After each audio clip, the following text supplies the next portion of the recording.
Es tan larga esta transición que comienzan a ocurrir las cosas que uno esperaba ocurrieran cuando Alberto ya estuviera en el gobierno. La derecha intenta meter una cuña en esta enorme coalición. Una coalición que es tan grande y tan diversa y tan plural porque era necesario y porque que aúna a todos los componentes de esa coalición es el enemigo. Un enemigo que demostró que representaba los intereses de unos pocos, pero muy pocos, y además los intereses extranjeros. Por eso se unió esa coalición, pero ahora, claro, es difícil que se sostenga en el tiempo y que se convierta en una fuerza que logre los objetivos de todos, o que conjugue los objetivos de todos. Y el enemigo va a tratar de que eso no ocurra, de que eso se divida. A ver, para analizarlo por ahí hay que ir un poco de lo general a lo particular. Me decía mi hijo Nicolás Navarro hace poco tiempo, él es politólogo, que lo que está viendo y se hace muy palpable en este momento en el mundo es la debilidad de los estados-nación. Y que las multinacionales, que son las grandes representantes del poder económico, hoy son las que avanzan sobre estos estados-nación y que en algunos casos gobiernan ellas directamente, es decir, los presidentes son empresarios, y en otras tienen una influencia como nunca en la historia habían tenido en los gobiernos. Ahora bien, en esta transición, los representantes de esas multinacionales van y se sientan con el próximo presidente. Y le dicen en privado las cosas que quieren al próximo presidente. Muchos de ellos, a la vez, se expresan en público. Y dicen que con estas relaciones laborales no se va a poder hacer nada, que si no hacemos una reforma previsional no vamos a poder seguir, que hay que bajar el gasto social. Es decir, ellos van tensionando dentro de esa expresión. Hay economistas dentro de la coalición que expresan ideas ortodoxas. Y a mí me parece razonable que estén, por lo que decía recién. Porque hay una unión de todos los que tienen defensa de intereses más cercanos a lo nacional, y algunos de ellos son ortodoxos. Y me parece bien porque Alberto expresa a todos esos componentes y él tiene que hablar con ellos. Incluso algunos de ellos seguramente van a estar en el gobierno. Me parece correcto. Ahora bien, si Alberto habla con los empresarios, si esos empresarios hablan en los medios, si Alberto habla con los economistas ortodoxos, si esos economistas ortodoxos hablan en los medios, ¿cómo vamos a querer que no se exprese la otra parte? La parte que defiende los intereses de los trabajadores, la parte que defiende los intereses sociales, de los que no tienen empleo, de los más vulnerados, de los que están en situaciones extremas, con hambre. ¿Cómo vamos a decir que ellos nos pueden expresar? Si cada vez que se expresan decir, mirá, eso está dividiendo a la coalición. Digo, este debilitamiento de los estados-nación se logra mediante un avance cultural. Le han enseñado a la sociedad que toda defensa de sus derechos es mala para ellos. A ver, ¿cómo me puedo explicar? Le han enseñado a la sociedad que los sindicalistas son malos. ¿Por qué? Y bueno, porque muchos tienen plata. El sindicalista debería ser una especie de Gandhi, una zeta, un tipo que viviera en la pobreza. Porque si tiene plata, si tiene una linda casa, está mal.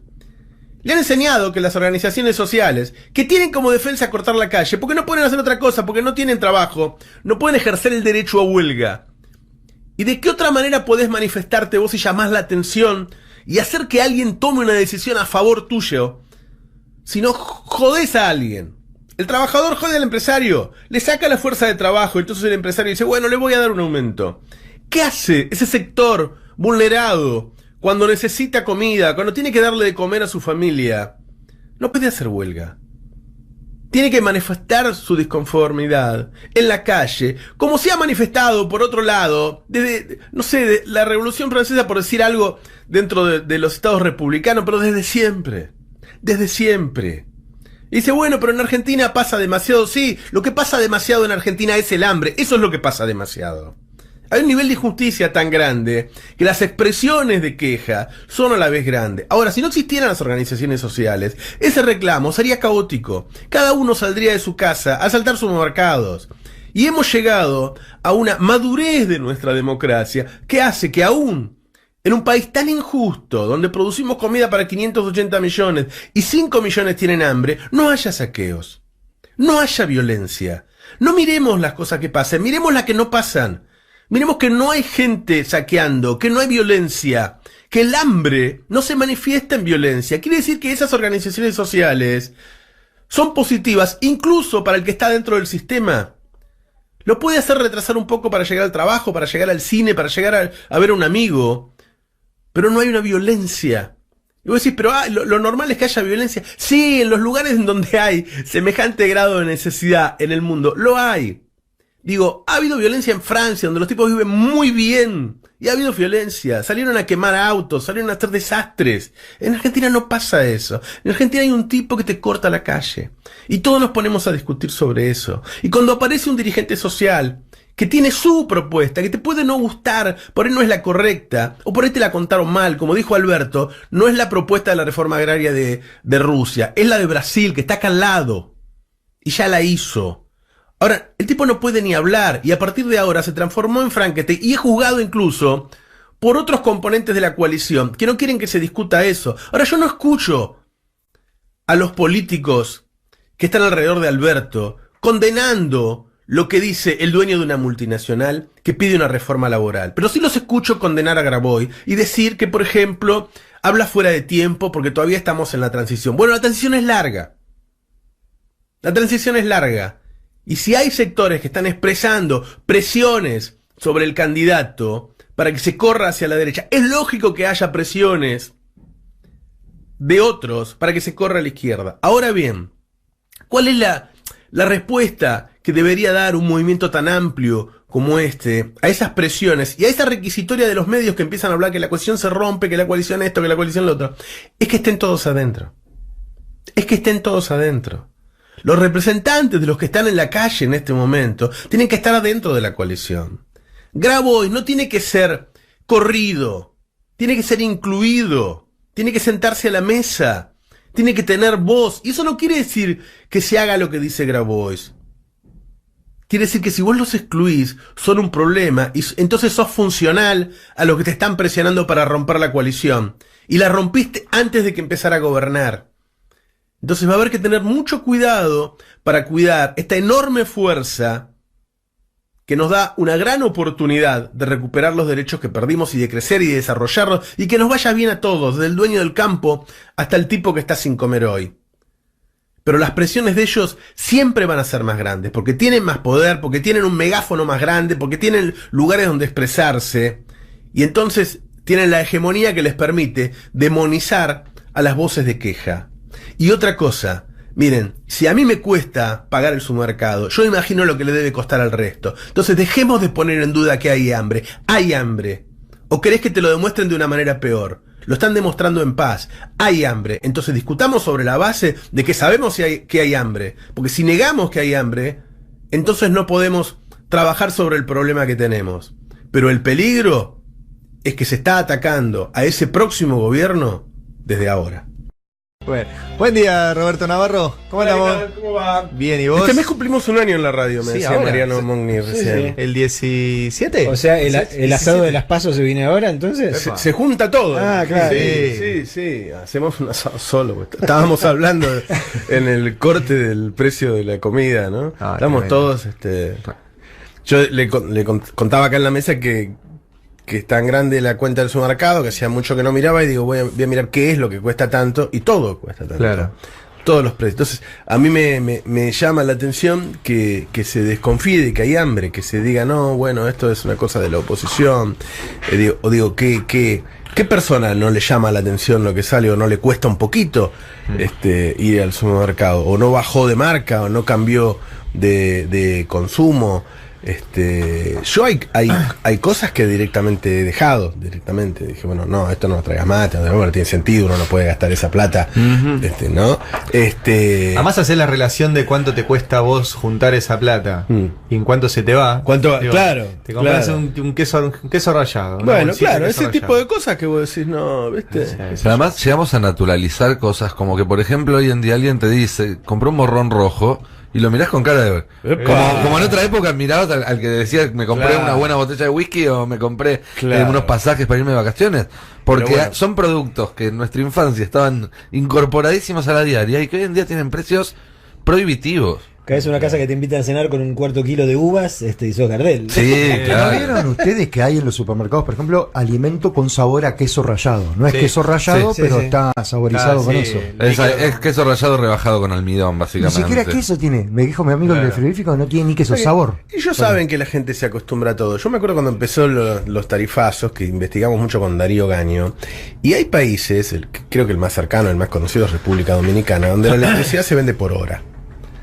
Entonces los tipos sacan, desde el momento que anochece, ponen, no sé, de las 7 de la tarde, qué sé yo, en Dominicana anochece un poco más temprano, hasta que se van a dormir. Pagan 4 horas de luz por día. Y los dominicanos viven con eso, y se acostumbraron, ¿no? Entonces uno se va acostumbrando al deterioro. Acá ya hay tarjetas Sí. prepagas de electricidad.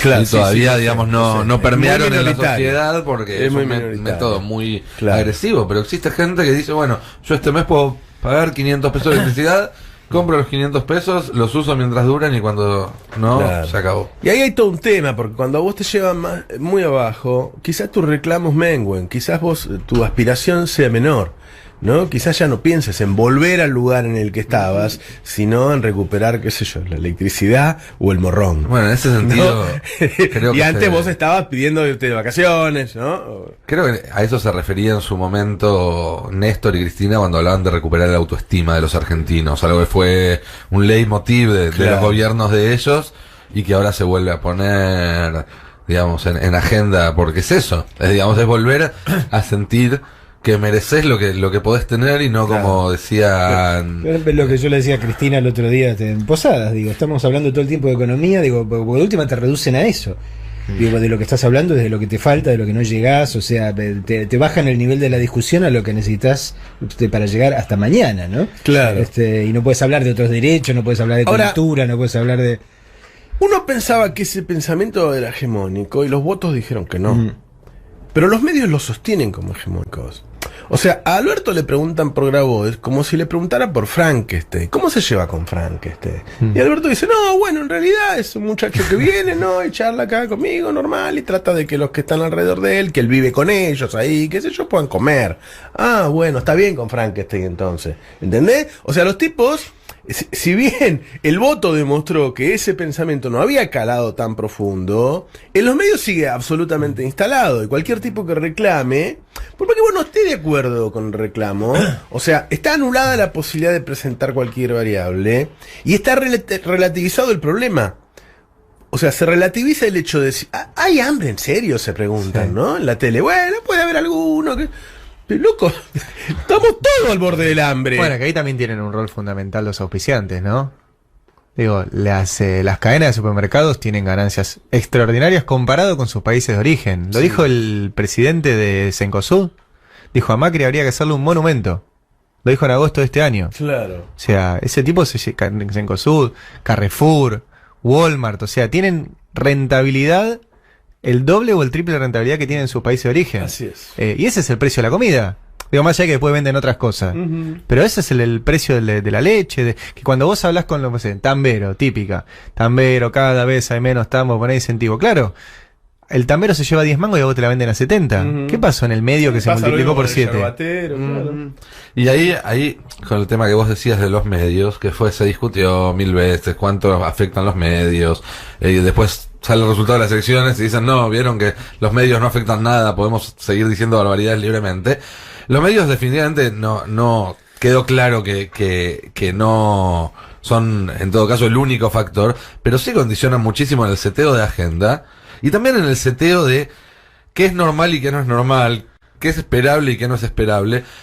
Porque esa operativa que mencionabas vos, esto de poner a Grabois como Frankenstein, digamos, agarrar un reclamo que es lógico y natural en este contexto, que es queremos comer, y ponerlo como algo extremo, también hay una operativa en espejo, que es agarrar posiciones extremas y mostrarlas como normales. Así es, ¿Sí? Que exactamente. pasa sobre todo con los economistas. Así Tenemos A ver, horas y Milei, horas de pantalla de economistas que dicen que Macri era de centro izquierda, Claro. que proponen cosas absolutamente extremas, y que se las trata como si fueran propuestas normales. Con lo cual, después, cualquier propuesta más o menos progresista parece que está en el extremo izquierdo de la pantalla, cuando no es así. Te corren el umbral de la discusión. Exactamente. Yo discrepo absolutamente con Alberto con respecto a la incidencia de los medios. Cuando tenga el próximo reportaje lo voy a hablar. Porque si no hubiera sido por los medios, Macri nunca hubiera podido ser presidente con el prontuario que tenía, y mucho menos después de todo lo que hizo en los primeros 2 años, que incluye la destrucción de la ciencia, quitarle las computadoras a los chicos, sacar el plan Progresar, subir las tarifas desmedidamente, todo el daño que había hecho. El tipo es elegido con el 41%. Es decir, lo que hicieron los medios es que haga falta un sufrimiento extremo recién para sacarlo, en vez de poder evaluarlo antes, o en vez de poder haberle hecho Habilitado. perder una elección con un sufrimiento menor que Lo esto. normalizaron y lo sostuvieron. Obviamente que en algún momento vas a dejar de votarlo. Cuando se mueran 5 millones de argentinos de hambre, decís, che, y vos vas a decir, viste que con los medios en contra, de todas maneras, en cuanto se murieron 5 millones, lo sacamos, ¿eh? Es decir, no, loco. O sea, por los medios tuvimos que llegar a un grado de sufrimiento tremendo para reaccionar y sacar a estos tipos. ¿Viste? Entonces, ¿cómo que los medios no han influido? Han influido muchísimo. Digo, si Lawfare se organiza con jueces y periodistas y les va tan bien, ¿no? Indudablemente son efectivos. Y son tan efectivos que hasta, bueno, esto lo hablamos mucho acá, terminan muchos creyéndose el propio discurso que dan. O sea, yo hablaba el otro día con periodista que fue claramente, apoyó mucho este gobierno y es claramente opositor del próximo gobierno, y decía él, cuando me hablaban cuando ponía C5N, que estaban todo el tiempo hablando de pobreza, esto, lo otro, de hambre, y yo creía que estaban exagerando, y recién me di cuenta ahora. Parecía sincera su autocrítica, que lamentablemente la hace solamente en privado. Sería interesante que la hiciera también en público. No, pues si no insisten. La editorial de hoy de Pañi insiste que Macri hizo lo que tenía que hacer por la pesada herencia. Claro. Se basa en eso. Bueno, es que ahora viene con eso. el relato de la derrota, ¿no? El relato de la derrota de ellos va a decir que la culpa la tuvo Macri porque no hizo lo suficiente, o porque es vago, o porque es un nabo, qué sé yo. En vez de decir, no, la verdad que fue exitoso, hizo todo lo que quería hacer, Sí, le claro. hizo ganar guita a la elite, nos alineó con Estados Unidos como nunca, logró sus objetivos, y bueno, obviamente que se desgastó y se va. Y nos dejó- Alguna vez se iba a ir el tipo, ¿no? Y deja un grillete. Digo, si vos no podés pagar la luz, si no podés pagar el gas, si no podés comer, si los discapacitados no tienen la pensión, digo, si hiciste semejante grado de destrucción, es obvio que en algún momento vas a perder, por más que tengas a todo el periodismo a favor. Yo lo que digo es que para mensurar el grado de influencia tenemos que decir, bueno, ¿cuánto sufrimiento tiene que haber para que la gente se dé cuenta? Porque ellos, obviamente, atenúan la realidad, no pueden hacerla desaparecer. Ujú. ¿Eh? No. Entonces, digo, los tipos siguen, yo los veo, son los mismos, más o menos mantienen el discurso, salvo algún panqueque que se asustó mucho. Yo creo que fundamentalmente lo que puedan tener causas judiciales o qué sé yo. El resto mantiene el discurso y están laburando, voy a hablar ahora de eso, para meter una cuña en la coalición, ¿no? Sí, claro. Sí. Bueno, son las 10 de la mañana y 1 minuto, ya arranca Navarro 2019. Nico Esquivel estuvo en la operación de este programa, en nuestras redes, Marianela Ego y Meli Somoza, la producción a cargo de Fernando El Chapu Laposki y Ezequiel Leone. Le mandamos un graso. Saludo. Le mandamos un graso al Tano Gentili, sí, que está con pupa. Como te decía de chiquito, ¿te hiciste pupa? Bueno, está con unos dolores, que se mejore